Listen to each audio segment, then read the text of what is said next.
पुरुषोत्तमम परम दयाल श्री ठाकुर जी के पास एक दादा आए और आकर रोने लगे और रोते रोते कहने लगे, ठाकुर मैंने बहुत लोगों को मारा, अब हमारा मुक्ति क्या नहीं होगा, या मुक्ति का रास्ता क्या है। इस तरह से जब ये प्रश्न ठाकुर जी के सामने रखे, ये 1952 की बात है, तब परमदयाल श्री ठाकुर जी के श्रीमुख से कह रहे हैं, मुक्ति, कह रहे मुक्ति चाहते हो तो मुक्ति चाहने के लिए परमपिता का नाम करो और उन्हीं के दिए हुए जो निर्देश है उस निर्देश को परिपालन करते हुए वही काम करो। और कहते हैं जिससे मनुष्य इस तरह के कार्य में ना आए, ऐसे दुष्चरित्र ना बने, उसके लिए आप काम करो। समाज में इस तरीके का परिवेश सृजन हो रहा है, वो परिवेश सृजन ना हो पाए, उसके लिए आप काम करो। और यही कार्य करना ही निरोध करना होता है। ऐसे निरोध करने के माध्यम से एक नया समाज आप निर्माण कर सकते हैं।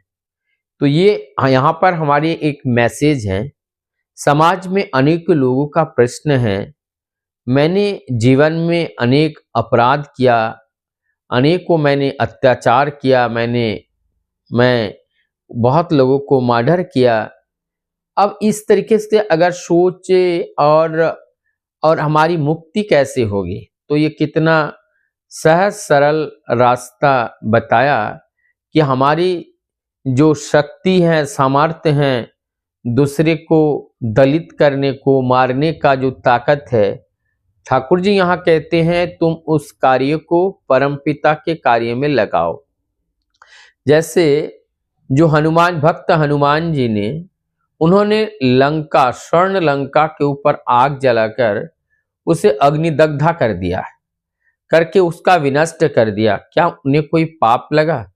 प्रभु के निर्देश को पालन करके जब कोई हित या अहित ये सोचना नहीं है, जो प्रभु के लिए अच्छा होगा उस कार्य को करने वाले जो व्यक्तित्व होते हैं, उनका कोई दोष वगैरह कुछ नहीं लगता है, क्योंकि वो तो प्रभु के लिए ही कर रहे हैं। तो प्रभु के लिए करने वाले, उसमें कोई दोष वगैरह कुछ नहीं होता है। प्रश्न आता है, फिर प्रश्न आगे बढ़ता गया। कहते हैं पारिवारिक समस्या जो इसका दूर कैसे किया जाएगा। तब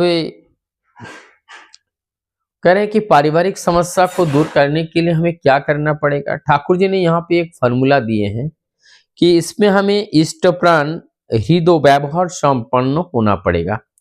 इष्ट प्राण और हृदय व्यवहार संपन्न, जो पारिवारिक समस्या को हृदय यहाँ के यह है कि अपने अंतरात्मा की आवाज, दिल की बातें को जानना होगा। और जो हृदय व्यवहार संपन्न, एक मतलब अगर किसी हमने सामने वाले के हृदय में जो दर्द है, जो व्यथा है, उस व्यथा को अपना व्यथा मान करके, उनके कष्टों को अपना कष्ट मान करके, जब उन्हीं के कंधे से कंधा मिला करके उनकी समस्या को हम पार लगाते हैं, तो हमारी पारिवारिक समस्या दूर हो जाता है। तो पारिवारिक समस्या को दूर करने का एक ही रास्ता है कि जब वो विषम परिस्थितियां आए, समस्या आए, उस समय आप पास में जाके खड़ा होकर के उनके जीवन की सारी समस्या को दूर करने का प्रयास करना चाहिए। यहाँ पे एक शब्द आया जो हम लोगों के लिए नया लगेगा, षट्सुता द्विज धर्मी। षट्सुता द्विज धर्मी नाहा, षट्सुता द्विज धर्मी नाहा। तो ये षट्सुता मतलब ये यहाँ पर जो षट्सुता है, जो जिनमें यजन करते हैं, याजन करते हैं, और उसके बाद अध्यापना करते हैं, दान प्रतिग्रह, ये 6 कार्य करने में जो द्विज धर्मिणाः जो हैं वो 3 वर्ण के लोग होते हैं और ये 3 वर्ण के लोग ही ये इस कार्य को करने में वो सक्षम होते हैं। षट सूता बताने में ये जो 3 वर्ण के जो अनुलोम संतान है वो अनुलोम संतान को कहा गया है, क्योंकि इन्हीं लोगों के ये जो जनेऊ धारण की जो परंपरा है 3 लोग ही इस जनेऊ का ग्रहण कर सकते हैं। और ये षट सूता मतलब जो लोग ये 6 नियम का पालन करते हैं, जो यजन याजन और अध्ययन अध्यापना और दान और प्रतिग्रह, ये 6 चीज को पालन करते हैं। कौन करते हैं? ये यहाँ पे जो 3 वर्ण ये अनुलोम संतान होते हैं, अनुलोम संतान के लिए ये नियम लागू होता है। तो ये षट सूता द्विज धर्मिणा, द्विज धर्मी द्विज को मतलब जनेऊ धारण करते हैं जो लोग इस षट सूता करते हैं, इसके बारे में जाना। बीज का अर्थ क्या है? बीज का अर्थ को बारे में ठाकुर जी इससे यहाँ पूछा गया, प्रश्न पूछा गया। ठाकुर जी कहते हैं जैसे आपने बीज को देखा और वो बीज उनका 2 दिशा में चलती हैं, एक अंतर दिशा में जड़ होते हैं और बहिर्दिशा में तना होते हैं। इसी प्रकार से कहते हैं कि जब उस बीज को हम जपते हैं, उस बीज को जब हम ग्रहण करते हैं और अपने देह रूपी देह में जब उसको रोपण किया जाता है और उसका नाम ध्यान जब हम करते रहते हैं, तो उसमें हम लोगों का क्या होता है, ऐसे करते करते एक वास्तविकता और एक आध्यात्मिकता में तब्दील होते हैं। जो हमारी अंदर की ओर होती हैं वो आध्यात्मिकता होते हैं, ऊपर के ओर जो आते हैं उसको वास्तविकता कहते हैं। यानी कि एक बीज अंकुरित होकर के ऊपर में वो वास्तव रूप को धारण करते हैं, वास्तव रूप को धारण करते हैं। और ये जो अंतर्मुखी जो होते हैं, अंतर्मुखी होकर के वो आध्यात्मिक भाव को प्रकट करते हैं। तो यहाँ पे इस तरह से विकास के माध्यम से बीज का अर्थ क्या है, कैसे इस बीज को हम ग्रहण कर बीज की तरह नाम ग्रहण करके हमारे अंदर वो आत्म उन्नयन होती हैं।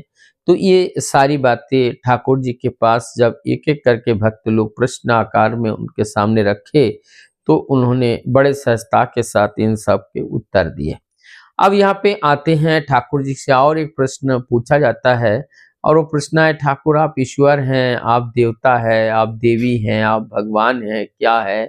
ठाकुर जी कहते हैं कि अपदा अपदा मानुष। तो अपदा मानुष का अर्थ होता है, ये बांग्ला भाषा है।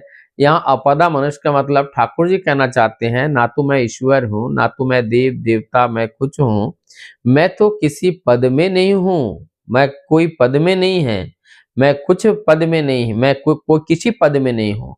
और मैं एक ठाकुर जी का कहना है, मैं एक सामान्य साधारण मनुष्य हूँ, मैं किसी वरीयता क्रम में मैं उसमें कहीं पे नहीं ठहरता हूँ।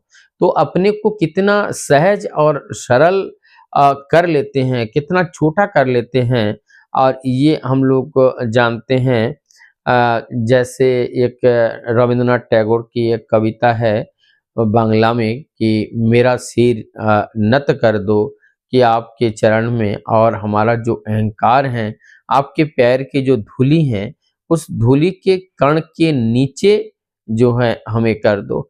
और फिर आगे कहते हैं कविकार कि जब जब हमने अपने को लेकर के अहंकार किए हैं तब तक हमें तब तक हमें दुख पाना होता है, तब तक हमें कष्ट पाना होता है। इसीलिए प्रभु की इच्छा ही हमारी एकमात्र इच्छा है।